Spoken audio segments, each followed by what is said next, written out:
Estamos de volta com o programa Decisões e Argumentos, hoje falando sobre o homeschooling. Estão aqui comigo o vereador do PSB, Eliseu Gabriel, o coordenador do curso de Pedagogia da Universidade Presbiteriana Mackenzie, o Ítalo Francisco Curcio, e o jornalista e escritor Daniel Barros, autor do livro Por que se aprende tão pouco nas escolas.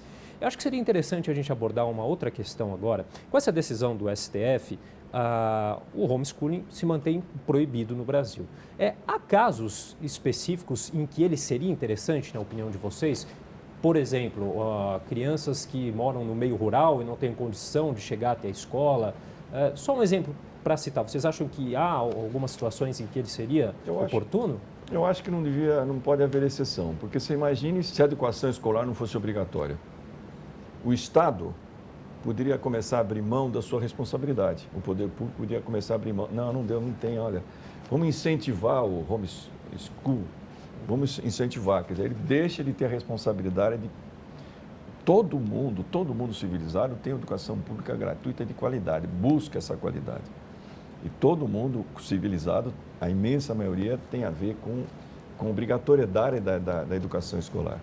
Em lugares distantes, como ele estava citando agora, alguém tem que arrumar uma maneira, tem barco, é lógico que leva algumas horas, paciência, podemos usar algumas soluções tecnológicas para chegar aos conhecimentos através da mídia, mas tem que ter um professor orientando, discutindo com os alunos o tempo inteiro, estabelecendo essa convivência que é fundamental. Mas se abrir mão dessa obrigatoriedade, pode ter certeza. Aos poucos o prefeito, esse ano eu não tive dinheiro, então não vamos fechar 10 classes, vocês estudem em casa. Entendeu? Então, tanto o poder público abre mão, como as próprias famílias, muitas vezes, são encorajadas a pôr os filhos para trabalharem muito antes do que deveria. Sim. Então, tem que tomar muito cuidado com isso. A educação pública escolar tem que ser obrigatória numa determinada faixa de idade.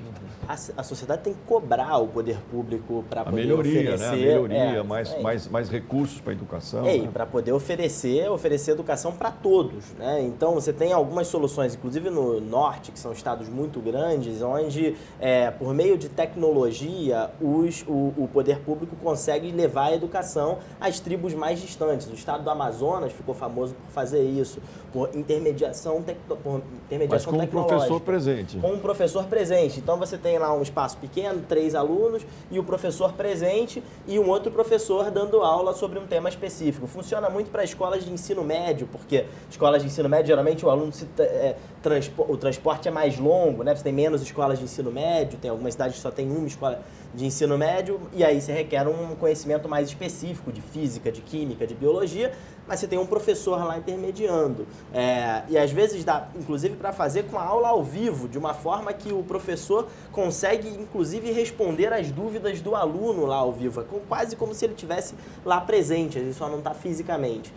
O Roraima faz isso, o Instituto Federal Rondônia, o Instituto Federal de Rondônia faz isso com cursos técnicos. Então, há soluções tecnológicas, as pessoas precisam cobrar o poder público para resolver esse problema e não tentar resolver com seus próprios meios. A mesma coisa é a segurança pública, você precisa cobrar o poder público de te proteger e não por exemplo, andar cada armado para pegar dar um uma tiro em arma e alguém. se defender. Exatamente. Quer dizer, o A educação é a monopólio mesma da lógica. força tem que ser do poder público, o monopólio da força tem que ser do poder público. Agora, senão fica a história, não, vamos comprar uma arma para me defender. É a mesma Virou guerra lógica. civil. eu quero lembrar o seguinte, nós vivemos numa economia de mercado e certamente na economia de mercado existem algumas ofertas que vão além do básico. Também eu destaco aqui que, embora o nosso tema não seja a Base Nacional Comum Curricular, mas por que é necessário ter uma Base Nacional Comum Curricular? É necessário porque, numa economia de mercado como a nossa, a escola pública é dever do Estado, sem dúvida nenhuma. A escola pública é dever do Estado, como a saúde pública é dever do Estado, como a segurança pública é dever do Estado. Agora, nada impede que eu tenha bons hospitais privados, boas escolas privadas e boas empresas de segurança privada. Só que elas estão além. Elas não estão substituindo a família. Elas estão aí, estão juntas com o poder público, juntas com a escola pública. Então, a escola privada, por exemplo, ela tem que oferecer, no mínimo, as condições estabelecidas na Base Nacional Comum Curricular. Isso mesmo. Eu sou professor de uma escola privada e eu defendo a escola privada, obviamente, mas ela está submetida a esta lei curricular, maior. a base Eu curricular. tenho a Base Nacional Comum Curricular, que é uma outra discussão, se ela tem defeitos, se não tem, num outro momento poderemos discutir. Agora, vejamos o seguinte, a escola, seja pública ou seja privada, ela é uma instituição social, ela é importante. Eu não estou dizendo que o pai que de repente não gosta da escola pública, então ele mantém o filho dentro de casa. Não, procure então uma escola privada. Você tem dinheiro? Ótimo. Então Até você porque, procura uma professor escola Ítalo, privada. Existem vários tipos de escolas privadas, né? Na escola pública é uma coisa mais nivelada, tudo não tem essa coisa de uma corrente A, corrente B ou corrente C, né? Nem deve haver, né? Existem várias opiniões que é muito bacana que as pessoas tenham uma formação geral, que ouçam várias opiniões. Mas a escola privada, existem escolas privadas de uma determinada profissão, uma determinada fé religiosa, por exemplo. Existem escolas privadas de um determinado método específico de educação, de ensino, que o pai, se tiver condições, coloca. Como é que fica, né, no caso de um filho educado em casa, como que se daria esse ingresso numa universidade, né? Bom, aí você tem o Enem. O Enem, de certo modo, ele acaba certificando o aluno. Mas veja que você está transformando isso num documento. Então, nós temos que voltar atrás. Nós estaríamos novamente burlando a Constituição. Por quê? Porque a Constituição diz o quê? Que esse meu jovem, que será cidadão, que eu estou formando como cidadão, ele tem que ser formado pela escola, pela família e pela sociedade. Aí eu vou utilizar algum mecanismo legal para certificar o meu filho com o Enem, porque ele se deu bem no Enem, eventualmente ele vai bem no Enem, ele cumpre aquela nota mínima dos 450 pontos e ele estaria já qualificado para ingressar na universidade. Mas isso são o quê? Jeitinhos, mais um jeitinho brasileiro. O professor Ítalo mencionou a Base Nacional Comum, ela é uma política que vai na contramão dessa tendência que você mostra de aumento de homeschooling. Porque a Base Nacional Comum, ela garante para todo o território nacional que há clareza sobre o que os professores precisam ensinar e quando, em quais anos. E ela ajuda justamente nessa questão que você está dizendo de como você vai garantir que o aluno está preparado para poder fazer um determinado exame. Em tese, as avaliações no Brasil serão todas alinhadas à Base Nacional Comum Curricular. Outros países que conseguiram avançar sistematicamente em educação criaram bases curriculares ou currículos nacionais, currículos que não dizem exatamente como o professor deve ensinar determinados conteúdos, mas diz quais são os conteúdos que precisam ser aprendidos. Isso é fundamental para que você tenha uma unidade no Brasil e para que você tenha também, para que você garanta um mínimo de equidade, para que você não tenha essas diferenças que você tinha antes da base. Então, do ponto de vista de política pública, a gente está indo na contramão da ideia de homeschooling. Eu acho que isso é muito bom, é muito saudável, porque a gente está preocupado com equidade, a gente está preocupado com os problemas reais mais importantes das salas de aulas, da escola no Brasil. Homeschooling é uma discussão bastante interessante, mas me parece que é algo restrito a um grupo muito pequeno, né? E não para a maioria da população brasileira. Me perdoe, eu quero sempre lembrar que uma grande fogueira começa com uma fagulha. Pequeno fogo. Tá certo? Se eu conseguir controlar essa fagulha, sim, dificilmente, né, eu terei o descontrole e terei uma...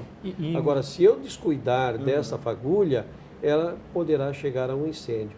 E, sim, infelizmente, sem controle, porque aí, usando essa metáfora, o homeschooling, nesse caso, pode se tornar descontrolado. Claro, e tem uma coisa que é importante a gente ver. É lógico que tem gente interessada em vender coisas. Não sou contra negócio, sou a favor de negócio.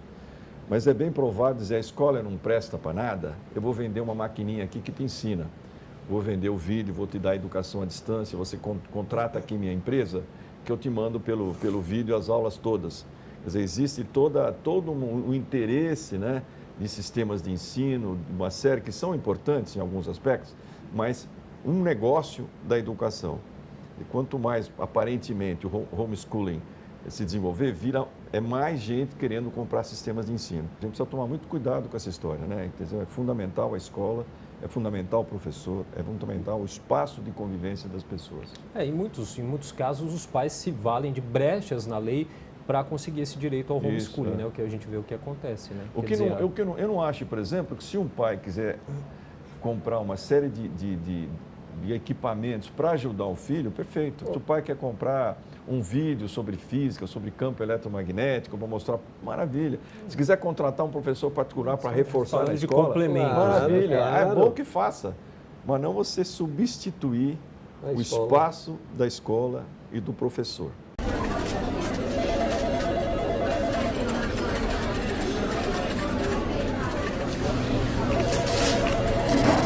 Nenhum país do mundo que melhorou sistematicamente seus resultados educacionais, se você olha no PISA, os primeiros, nenhum deles tem homeschooling, não é a solução significativo para a Finlândia, para Singapura, para a Coreia, para, enfim, todos esses, ou países que avançaram muito em educação nos últimos anos, como o Chile. Por que a gente haveria de fazer isso no Brasil, né? Haveria de substituir a escola? Tem uma coisa que é importante, que eu tenho que falar, é a questão seguinte: tem que garantir verba, tem que garantir recursos do orçamento para a educação e aumentar cada vez mais, tá certo? Isso é fundamental. Esse congelamento dos gastos sociais por 20 anos é um crime que estão fazendo contra os brasileiros, contra as futuras gerações. Esse é um crime, né? Que isso precisa ser revisto, esse congelamento dos gastos sociais por 20 anos. Então, aí já começa, não, faz homeschooling, não, faz, né? Quer dizer, tirando a responsabilidade, arrumando um jeito de o governo tirar a responsabilidade pela educação fundamental e educação básica. Então, é muito importante que a gente esteja atento para isso. A educação precisa de recursos e cada vez mais recursos. O Brasil arrecada 4 vezes menos impostos por habitante do que os países mais desenvolvidos. Eles têm 4 vezes mais recursos para a educação, para a saúde, etc., por habitante. Então, a gente já tem pouco recurso. Ainda se cortar o pouco que nós temos, aí sim nosso Brasil não tem mais chance nunca mais. Bom, senhores, infelizmente nosso tempo terminou, mas eu queria agradecer a participação do vereador do PSB, Eliseu Gabriel, do coordenador do curso de Pedagogia da Universidade Presbiteriana Mackenzie, o Ítalo Francisco Curcio, e também do jornalista e escritor Daniel Barros, autor do livro País Mal Educado, Por que se aprende tão pouco nas escolas do Brasil. E gostaria de agradecer também a você que nos prestigiou com a sua audiência. TV Câmara São Paulo, assista, fique sabendo.